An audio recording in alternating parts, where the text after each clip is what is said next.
নমস্কার বন্ধুরা, মল্লিকা কিচেনে এই যে সাবুদানা নিয়েছিলাম, এটা কিন্তু ছোটো সাবুদানা, পরিষ্কার করে ধুয়ে আমি ভিজিয়েছিলাম 4 ঘন্টা আগে। সাবুদানাগুলো কিন্তু খুব সুন্দর ফুলে উঠে গেছে। এর একটি রেসিপি বানাচ্ছি, আপনারা কিন্তু শুরু থেকে শেষ পর্যন্ত আমার সঙ্গে থাকবেন। আর রেসিপিটা যদি ভালো লেগে থাকে অবশ্যই লাইক করবেন, শেয়ার করবেন, সাবস্ক্রাইব করবেন, পাশে থাকা বেল আইকনটি প্রেস করবেন। আমি কিন্তু অনেকটা জল গরম করতে বসিয়ে দিয়েছি। এবারে হালকা জল গরম হয়ে গেছে, এর উপরে 1/2 চামচ কালো জিরে দিয়ে দিলাম, আর জোয়ান 1 চামচ, সাদা জিরে 1/2 চামচ দিয়ে দিলাম, আর দিয়ে দিচ্ছি কারি পাতা কুচানো, আর দিয়ে দিচ্ছি আন্দাজ মতো লবণ,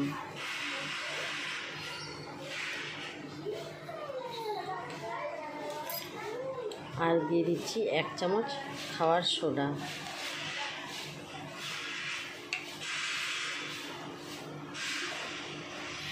এবারে ভিজিয়ে রাখা সাবুদানাটা দিয়ে দিচ্ছি।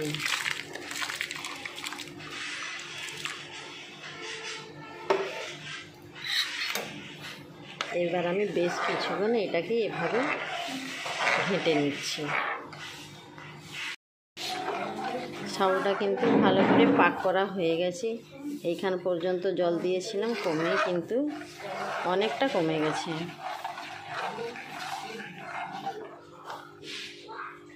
এবারে আমি কিন্তু নামিয়ে একটু ঠান্ডা করছি।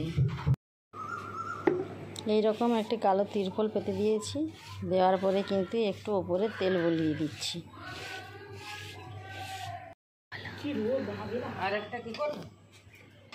এবারে কিন্তু এই চামচ দিয়ে ছোট ছোট করে দিয়ে দিচ্ছি।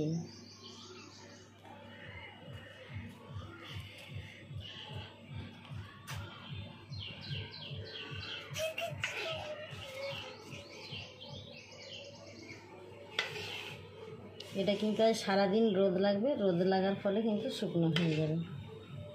এবার পুরোটা দেওয়ার পরে ফের আসছি।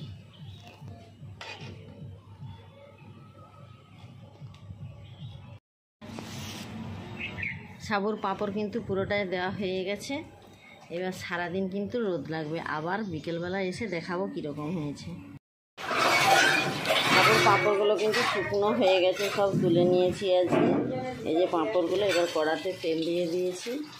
এবারটা পাঁপড়টা ভেজে দেখাবো কীরকম হয়।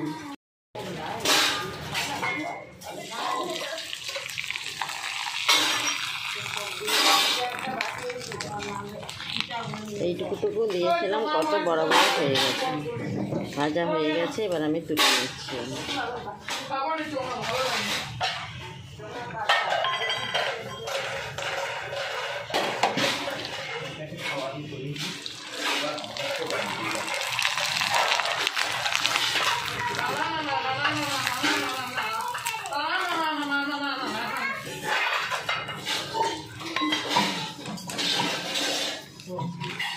এবারে কিন্তু আমি চায়ের সঙ্গে এটা পরিবেশন করছি। আশা করি আপনারা বাড়িতে এভাবে একবার হলেও বানিয়ে খাবেন। আজকের মতো তাহলে টাটা।